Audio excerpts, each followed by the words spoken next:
सच्चा प्यार कभी नहीं मरता। एपिसोड 6 छुपे हुए रहस्यों का पर्दाफाश। फलक ने रोहन और उसकी प्रेमिका की प्रेम कहानी के रहस्यों को समझने की कोशिश की थी, लेकिन अब उसे और भी गहरे रहस्यों को जानना था। उसकी आत्मा में एक बेचैनी थी जो उसे लगातार कुछ और खोजने के लिए प्रेरित कर रही थी।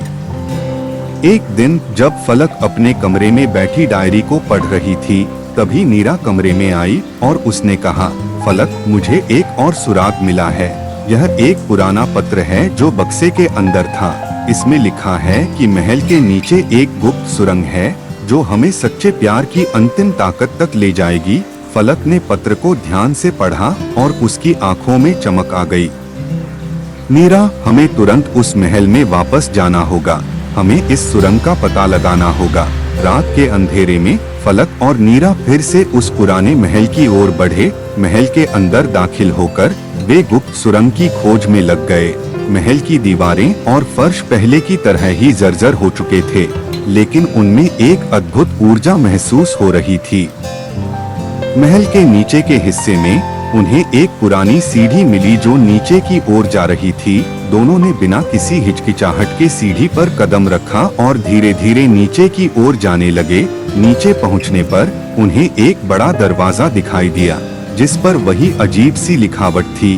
फलक ने दरवाजे को ध्यान से देखा और उसने महसूस किया कि यह दरवाजा उनके प्यार की अंतिम परीक्षा है। नीरा, हमें अपनी सच्ची भावनाओं का उपयोग करके इस दरवाजे को खोलना होगा, उसने कहा। दोनों ने दरवाजे के पास खड़े होकर अपनी आंखें बंद की और अपने दिल की गहराई से सच्चे प्यार की भावना को महसूस किया। दरवाजा धीरे धीरे खुल गया और वे अंदर दाखिल हुए। अंदर का दृश्य बेहद अद्भुत था। चारों ओर क्रिस्टल की चमक और अद्भुत चित्र लगे हुए थे जो रोहन और उसकी प्रेमिका की कहानी को बयां कर रहे थे। कमरे के बीचों बीच एक बड़ा सा पेंडेंट रखा हुआ था जिसमें एक अद्भुत ऊर्जा भरी हुई थी। नीरा ने पेंडेंट को उठाया और फलक के गले में पहनाया। यह पेंडेंट हमारे प्यार की अंतिम ताकत का प्रतीक है, उसने कहा। फलक ने पेंडेंट को महसूस किया और उसकी आंखों में एक अद्भुत चमक आ गई। उसे लगा जैसे वह और रोहन अब हमेशा के लिए एक दूसरे के साथ हैं। तभी अचानक से सब कुछ धुंधला होने लगा। फलक ने अपनी आंखें बंद की और उसे महसूस हुआ कि वह वापस अपनी असली दुनिया में लौट रही है।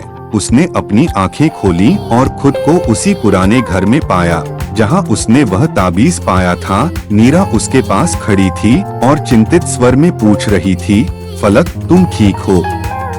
क्या हुआ था? फलक ने धीरे से मुस्कुराते हुए कहा, नीरा, मैं ठीक हूँ।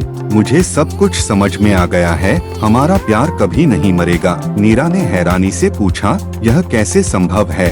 फलक ने नीरा को सब कुछ बताया और अंत में कहा, सच्चा प्यार कभी नहीं मरता नीरा, चाहे समय कितना भी बदल जाए, सच्चा प्यार हमेशा जीवित रहता है। फलक और नीरा ने मिलकर उस पुरानी डायरी को एक सुरक्षित जगह पर रखा और पेंडेंट को भी संभाल कर रखा। फलक ने महसूस किया कि उसने एक नई शुरुआत की है और वह अब अपने जीवन को पूरी तरह जीने के लिए तैयार है। आगे की कहानी में क्या फलक और नीरा इस प्यार की ताकत को और जान पाएंगे? क्या उन्हें और भी रहस्य मिलेंगे? जानने के लिए जुड़े रहें। सच्चा प्यार कभी नहीं मरता के अगले एपिसोड में टू बी कंटिन्यूड।